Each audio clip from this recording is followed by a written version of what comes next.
필요하단 걸 날 필요로 한다고 느끼는 게 살아있다고 날 더 느끼게. Now I'm going to show you how to handle the beginning of the fight, how to get into it, how to get it started. Let's do it.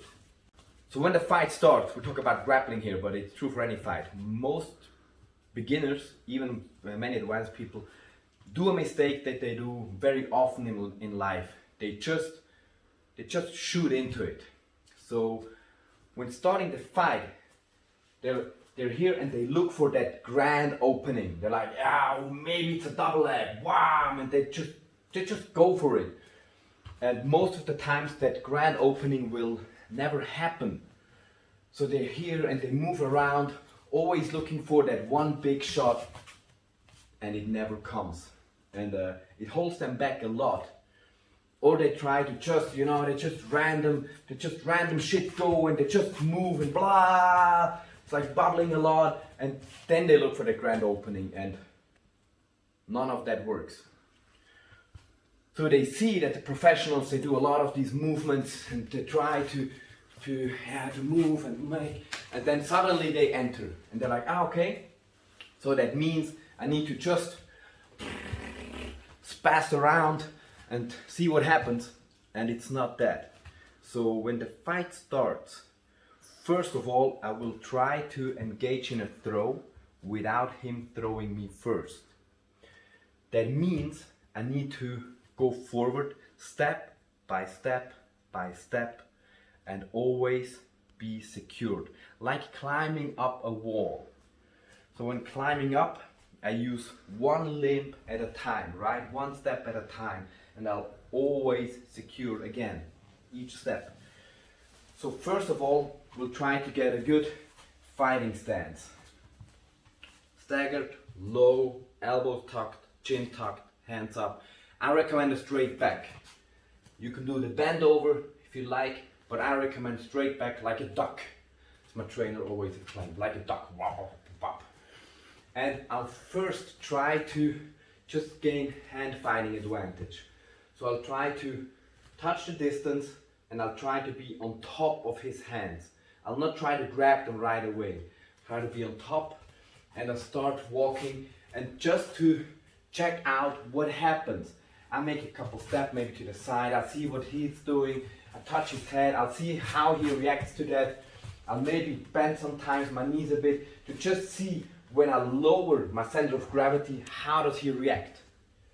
If he, like now, he didn't react a lot, so that means he's probably susceptible to double legs. If somebody overreacts, that means I can trick him into things. So instead of just moving forward, I try to just one combination after the next.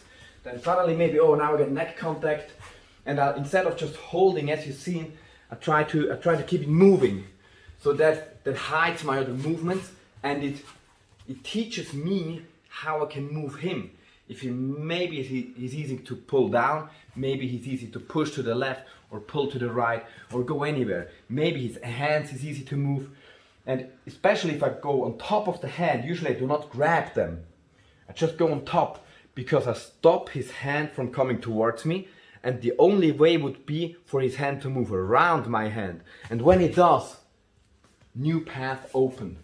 So even here, when I just touch the hands, when he tries to avoid it, it's very easy to shoot in. When I feel, oh, his hand is not reacting too much, it's very easy to pull, to an arm drag, to whatever. When I feel, oh, his hand is not that stable, I can try to control it.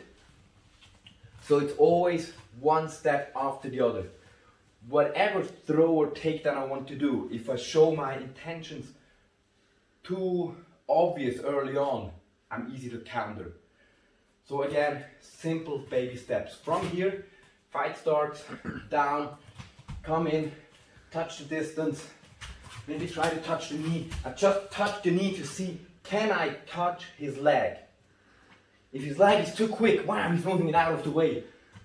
That probably means double leg is going to be difficult.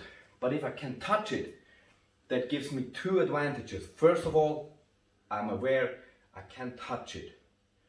Which means that instead of touching and go a bit in, I can hold it.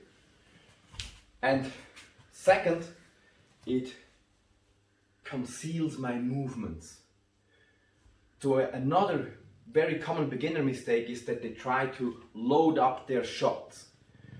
Like in a video game, you know, they're like, whoosh!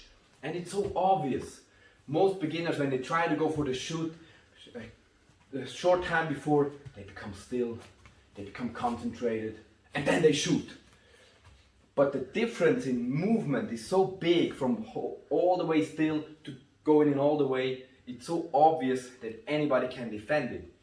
So instead, I just flow into it. Wow, it's much more difficult to defend when I move, and suddenly it's just a small change of direction.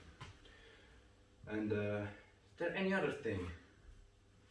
So concentrate on controlling the 3 main extensions that I can control.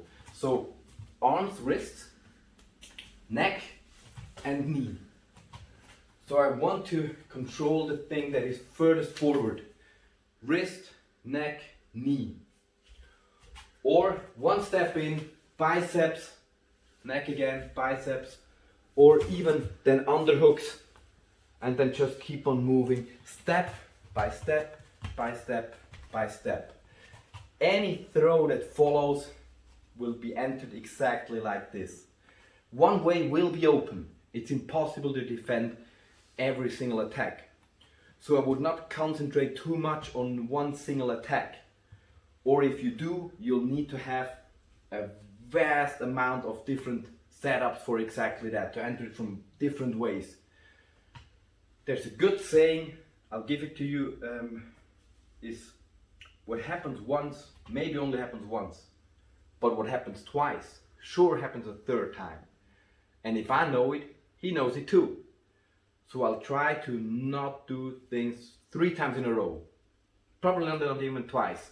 So I'm here trying to touch the leg, and I'm calculating, okay, that happened.